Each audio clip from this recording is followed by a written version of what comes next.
Hi, and welcome to the short webinar exam comeback, reset and refocus. So if you're here, it means that you have had a bit of a rough week with the exams. Maybe you're feeling a little bit hopeless about the rest of the exams, unmotivated, exhausted, stressed, anxious, overwhelmed. It's an absolute roller coaster.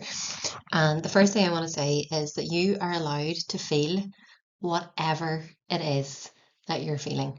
Um, it's really important to acknowledge what you're feeling, and you are absolutely allowed to feel that. But what you want to do now is take action and respond to the situation. So by being here, you are taking action and responding in a really productive, proactive way. So congratulations and well done for even getting here, because there are many people sitting at home stewing in their disappointment or their stress and not doing anything about it. So well done. So through this webinar, we're going to look at how you can bounce back after a rough exam, what to do when your mind goes blank during the exam, and some steps that you can put in place to kind of hopefully prevent it happening. Simple ways to study when you are stressed, tired, or low on motivation, which is very, very common to feel like that during the exams. How to reset your nervous system and reclaim your calm, reclaim your focus so that you can go into the exam and deliver at your best. And we'll do a Q&A then at the end. So the first thing that we're going to do is drop anchor. So this just means that before I go through anything else, we're just going to bring ourselves to kind of a nice, regulated, settled place. So if you can sit with your feet flat on the floor, let your shoulders drop, and if you wish, you can close down your eyes. You don't have to. So we're going to take a big breath in, biggest breath in you've taken all day, and breathe out. Let those shoulders drop. So I want you to just take a little minute to acknowledge what you are feeling right now. That might be mentally, emotionally, physically. And you're going to notice that feeling without judging it, without feeling the need to change it. You're just going to notice it and allow it to be there.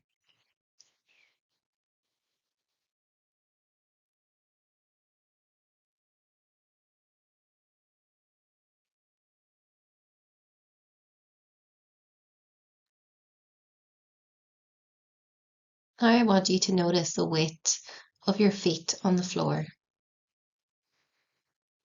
the weight of your arms and your hands.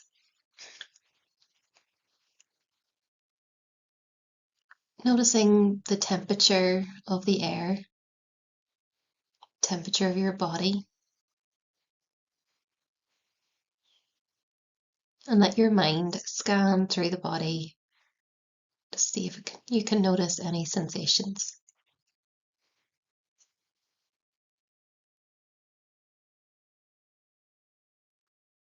Starting to pay attention to your breath, so breathing in and out.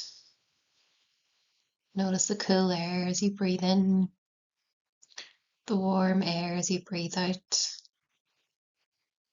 Notice the subtle movement in your chest and your ribs, your belly as you breathe in and out. And we'll do one more breath here. Breathing in and out. Start to notice again how your body feels on the surface beneath you.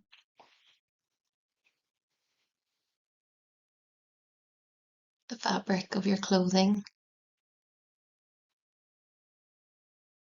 temperature of the air. Noticing any sounds, any smells.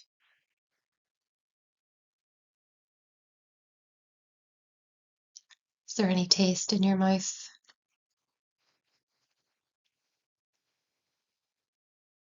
When you're ready, you can open your eyes. So This is a really nice little activity, dropping anchor, that you can do to kind of bring yourself into a more settled and focused place, especially when your emotions and your thoughts are really heightened. So it's nice to begin with that because hopefully as the webinar goes on, you'll be able to focus and concentrate a little bit more from doing this. So the first question that I always ask is, but what if the exam really was a disaster? So I know people around you. So you might be saying the exam was a disaster. It was awful. It was a write off. And everybody around you saying, oh, I'm sure it wasn't as bad as you think. I'm sure you did okay. It's not a big deal. It's fine.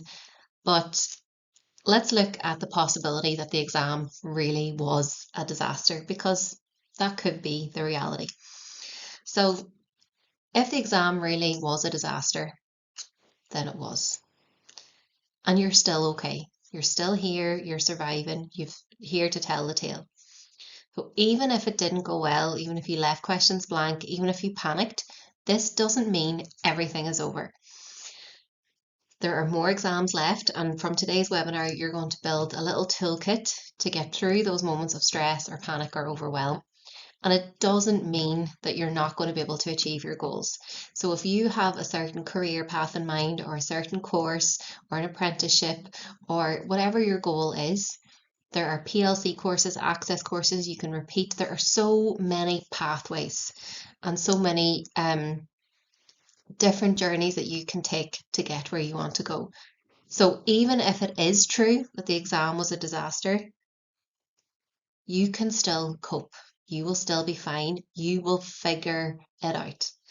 And that's what you have to hold on to, is this idea that even if the exams are terrible, even if you did fail everything, you'll still figure it out.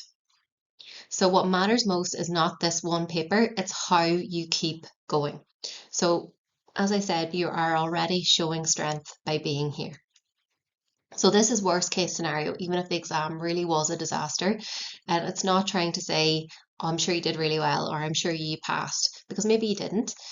So this is about saying, even if I didn't pass, I will cope. Even if I didn't pass, I will figure something out, because I have resilience and I can cope, and I can cope with the challenges of life.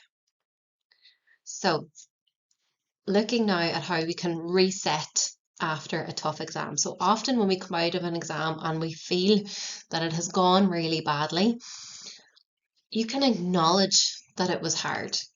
You are allowed to feel sad, disappointed, angry, whatever it is, and name that feeling. Whenever you can say to yourself, okay, I notice I'm feeling really sad right now. I notice I'm really disappointed. I'm angry. I'm frustrated, whatever it is. If you can name it and then just let that feeling flood in, you are allowed to feel it. And whenever you name the feeling and whenever you let it come in and try not to push it away, it passes much, much quicker. So that's the first thing to do. Acknowledge, okay, that was a really hard exam. I'm feeling really sad, stressed, overwhelmed about it, and just let all of that flood in. Then you want to start to take a little bit of control back. So sometimes when we're having a really intense emotion, it feels like it is controlling us, that we have no control. But one thing you can control is your breathing. So take 5 deep breaths, breathing in for 4 and out for 6. And that just starts to regulate your nervous system a little bit, and it'll start to take your brain into kind of a logical place as opposed to the really emotional place at the back of your brain. So your brain is naturally going to focus on the negative. Even if you went into that exam and did really, really, really well, you'll still be coming out thinking about the mistakes that you made, the questions that you didn't know, or when you ran out of time, whatever it is. Your brain is very, very good at looking at the negative, and it does that so it can protect you. But sometimes we need to bring a little bit of balance to that. So let those negative thoughts, they're going to come. So when they come, just be kind to yourself. And know that just because you're having those negative thoughts, it doesn't mean that they're true. These thoughts are going to come up whether you did well or not. So you try to bring a little bit of balance to that and think, okay, well, what did go well? And that can take effort. It's very easy to pick out all the mistakes that we made or all the things we did wrong or all the things that we forgot. Your brain will really easily do that. And it takes a lot more effort to remember or to acknowledge the things that went well. So sit for a little while and try to bring those things to mind. And another good thing to do is just ask yourself, will overthinking or being harsh with myself or being overly critical with myself about that last exam, is it going to help me prepare for the next one? No. So by allowing yourself a little bit of time to dissect it and then ask yourself, okay, I've thought enough about it now. Let's start to look forward to the next one. And you can start to shift your mindset around it, shift your mindset away from it. So it is natural, like it is really, really natural to come out of the exam and spend a little bit of time going over it and dissecting it, but you want to kind of try and park it then, asking yourself every time it pops into your head, okay, is this helping me? No, it's not. So letting it go. So you can have some downtime, eat, shower, get outside, move, just doing something you enjoy. And it's really, really, really, really important to take rest, to take downtime during the exams. I cannot emphasize how important it is because your brain is on absolute overload. So it needs that downtime so that you can be productive then when you are trying to do a bit of work. So write down 3 things that you can control right now. So, for example, what you revise tonight, how much sleep, or what time you go to bed at, what your attitude's going to be tomorrow. So those are things, start thinking about the things that you can control. So you can't control the last exam, but you can control what you do moving forward. So whenever these unhelpful thoughts are creeping in, like I failed that exam, I'm stupid, that was awful, this is hopeless, I want you to just remember that just because you're thinking it, it doesn't mean that it's true, that it's not necessarily a fact. So look for the evidence for and against the thought. So the evidence, so you might be saying, I failed that exam.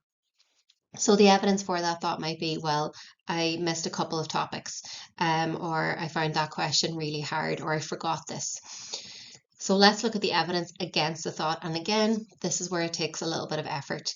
So you can say, well, I remembered this one. I was able to do those questions. I tried really hard. I wrote down as much as I could. I did my absolute best. And you are aiming,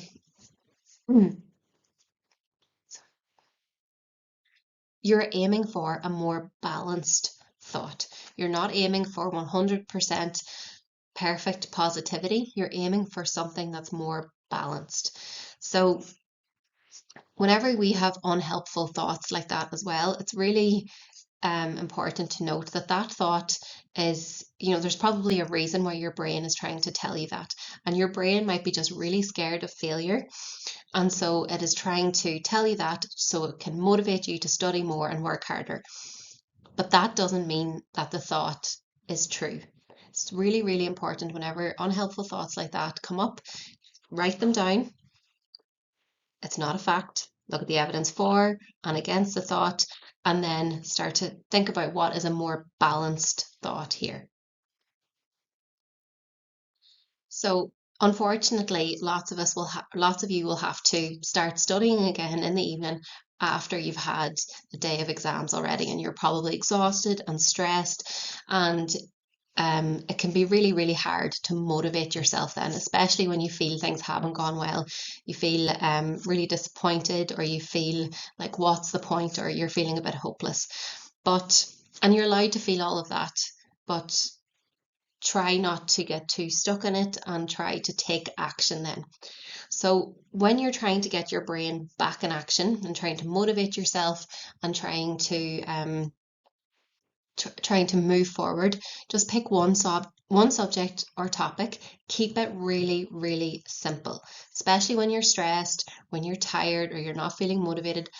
Pick something simple that you know you'll be able to do while you're trying to gain your focus back and concentrate again. And whenever we have that sense of achievement, it'll build a little bit of momentum and motivation then, and it'll keep you going. Use the Pomodoro technique, and this is so, so important and so, so effective, especially if you're stressed or tired or find yourself procrastinating around study. So break your study up into 25-minute little chunks and plan out what you're going to do in those 25 minutes. So I'm going to practice my short questions. I'm going to go over my keywords, whatever it is. So 25 minutes, and then you take a break. They say that after 25 minutes, your productivity, your efficiency, your concentration, your focus, everything starts to waver a little bit. So you take 5 minutes, refresh, reset, and then you go back in and you'll be more productive and efficient for the next 25 minutes. So do 2 to 3 rounds max in a night. Prioritize active recall. So this means you are doing things that feel really active. So sometimes when we're sitting reading over notes or just highlighting, those things are quite passive and they can be really frustrating because they're not giving us a sense of success and they're not giving us something that's really physical or really active to do. So we're not getting that sense of reward whenever we get something right. So quizzing yourself with flashcards, voice notes, past paper questions, rather than just rereading the notes over and over again, because it's very hard to gauge your progress whenever you're just rereading things over and over again. And it's very boring and frustrating and definitely not as effective. So anything that you can do that's active, even if you ask somebody in your family to quiz you, one of the really, really effective ways to study is imagine that you're teaching it to someone else. So they say that teaching a topic to somebody else is the most effective way to learn. And there's so much research and science around this. So if you have somebody at home who is willing to listen to you, you can start teaching them the things that you need to study. And this is really important as well for your mindset. Aiming for progress, not perfection. So if we can step away from that idea of going in with that pressure of I need to get this result or I need to do this amount of study, you're always just aiming for progress, tipping away. So not perfect notes or full mastery in one sitting. You're just aiming to make a little bit of progress, each 25-minute block, a little bit of progress, and let that progress keep building. Now, anybody who is watching this webinar has had a rough time with the exam so far. So it could be the fact that your brain just blanked on you. All the things that you knew, all the things that you studied, all the hard work that you did, it felt like it just evaporated from your brain. And I've been talking to so many people about their brain going blank in the exams. It happens. Like I was talking to a man in his 40s and he still remembers that his mind going blank in his leaving cert, and he said he sat there for half an hour panicking before he was able to do anything else. And that's such a similar or such a common experience for people. So when your brain goes blank, instead of just sitting for half an hour waiting for it to come back online, the first thing we can do is understand what has happened. So my brain has gone blank. So when we're under a lot of pressure, your body can mistake the exam for danger. So your nervous system doesn't know the difference between a lion chasing you and, honors maths. So what happens? Your body goes into fight, flight, or freeze, and the really important part of your brain that you need for exams, the prefrontal cortex, that switches off temporarily, and it's not because you're stupid, it's because your brain is trying to keep you safe. So this part of your brain, your amygdala, this is like the highly emotional and reactive part of the brain. That's what's on, and that's not the part of your brain that's most useful for during exams. So that's why you feel like you've suddenly forgotten everything, or you feel frozen or stuck, or you can't focus or think straight. So it's a survival response. So it's not that you're stupid, which a lot of people end up calling themselves, and it's not that you don't know things. It's not that you didn't work hard. It's not that you didn't study. It's just your brain, a different part of your brain is in operation, and it's a survival response. But the good news is, instead of sitting for half an hour or sitting for the rest of the exam completely blank, there are things that we can do to manage it. So say your mind does go blank. What we need to focus on is bringing that part of our brain, that prefrontal cortex, our thinking brain, bringing it back online.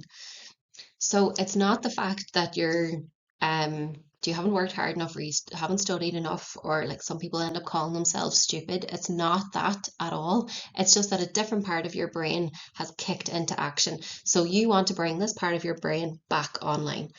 So the first thing I would do And this is like having a little safeguard or a little security for yourself. So as soon as you get the paper, write down on the paper somewhere anything that's pertinent or anything that's important for that exam. So it could be equations, quotes, keywords, formulas, whatever it is. And then it's there as a reminder of all the hard work that you've done, and it's there to jog your memory in a moment where you need it as well.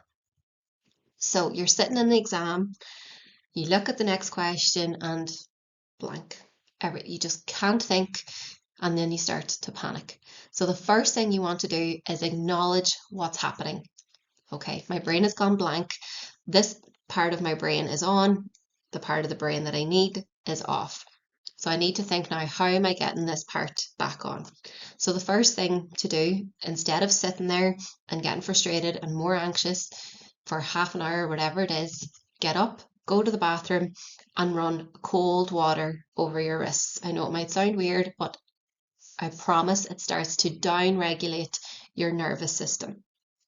Cold water on the wrists. The next thing you're going to do is a progressive muscle relaxation. So you're squeezing the different muscles in your body. So you might start with your feet, your wrists, or your hands, squeezing it for 1, 2, 3, and then as you breathe out, release. So you can do that through your whole body, and often whenever we're in that really heightened state, our muscles really tighten. So by doing this, again, it's starting to teach our body, I'm safe, I'm safe. Then there's 2 kinds of breathing that you can do, up to yourself which one you want to do. So you can breathe in for 4 and out for 6, and just doing that until you start to feel yourself settling. Or another one that's really quick and easy and simple is 2 breaths in, 1 breath out. So you take a breath in, another little sip of air, and then out. And you do that until you start to feel your heart rate settle and you start to notice that your body isn't as agitated and you feel a little bit calmer. So we're never aiming to be totally calm, totally chill. You're just aiming to be at a place where you can manage the stress, because a little bit of stress is normal and natural, really healthy and really helpful. But whenever your mind has gone blank, your stress is tipped over into a point that's not very helpful. So you don't have to think you don't have to think about being completely calm, and you don't have to be relaxed. It's just that you're in a place where you can focus again. And another great little grounding trick then is, while you're kind of bringing yourself back, 5 things that you can see, 4 things you can feel, 3 things you can hear, 2 things you can smell, and 1 thing you can taste. And this brings you back into the present moment and grounds you when you feel like your mind is completely spiraling. So when you get back to your desk, you're sitting down, that's when you go back over your memory dump. Go back over all the questions that you've written, and this will really help to kickstart your thinking brain. It reminds you of everything that you do know, and your brain will start to make associations and it'll start to kind of kick back into gear. Oh, what's happening?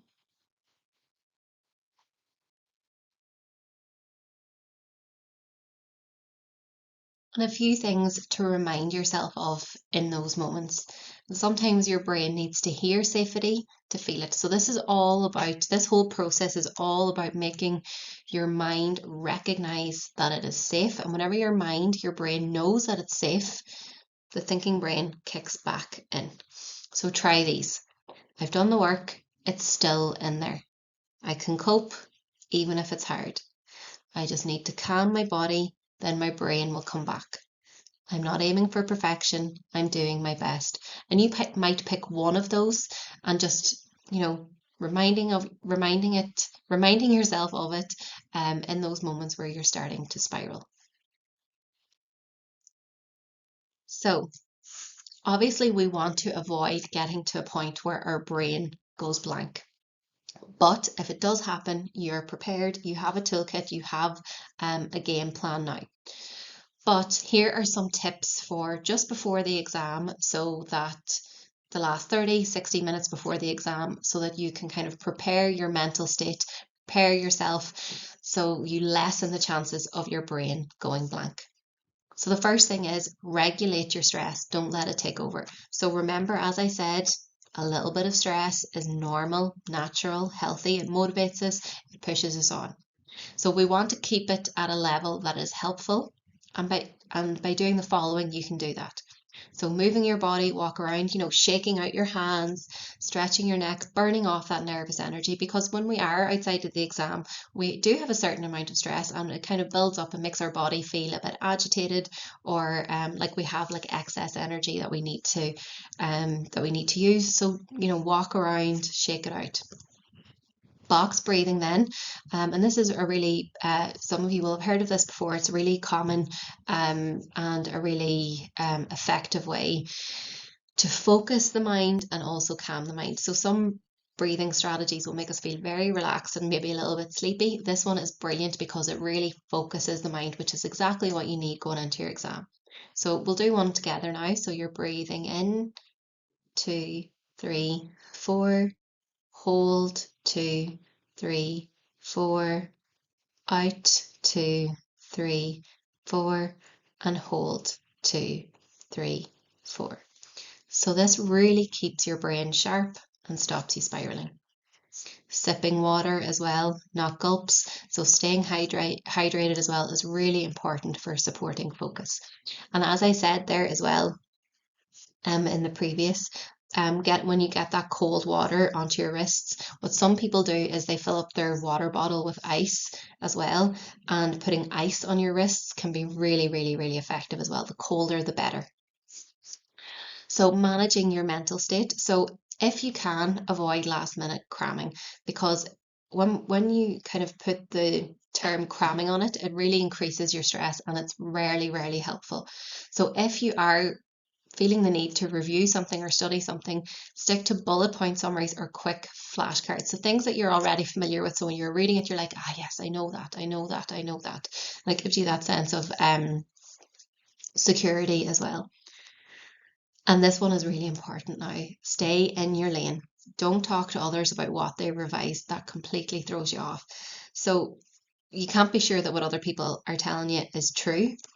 Their experience is different to yours, and what they think is helpful might not be helpful for you. So, maybe put in your earphones, do your box breathing, go for a walk, whatever it is that you need to do. This is all about keeping yourself steady before you go into the exam. Everybody's doing their own thing, and you just focus on you. Set yourself up logistically, so double checking your pens, your calculator, your water, your watch. And I know now you're not allowed the Apple watches or whatever, or the fitness watches, so just being conscious of that.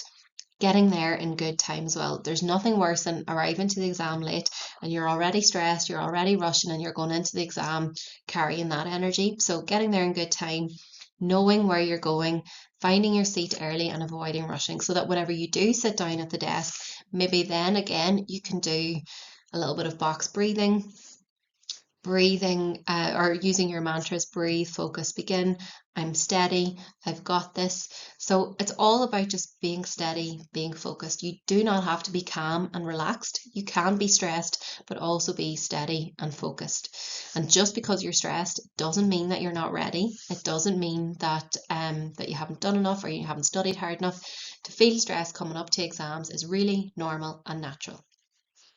So when the exam starts, read the instructions slowly. Don't rush straight to writing. So I would do your memory dump as soon as you get any paper in front of you, and then start scanning. And most of your teachers will have prepared you with timing, so you could maybe start to write those down. All the things that you're really familiar with, get them down on paper, because as we know, during an exam, our thinking brain can glitch, it can turn off, and so things that feel ridiculously simple, write them down. So even if that's, I'm going to spend 35 minutes on this question, whatever it is, you can start with. So I'm sure teachers will have advised you as well in what order to answer things, but sometimes it's good to start with a question that builds confidence, rhythm, and momentum. And if you freeze, you have an action plan now. You have a game plan. You know what to do if you freeze. So the bottom line is that you can be stressed and still perform well. The key is how to manage it. So you keep breathing, and your breath is so, so important in a world or in a situation where you feel like you have no control whatsoever. you can control your breathing. So keep moving forward, one question at a time. And if you can start to take away the idea that you need to be perfect or you need to get a high mark or whatever, aiming for progress. Your job is to stay focused and keep going. So hopefully this has been helpful. We'll start into our Q&A now.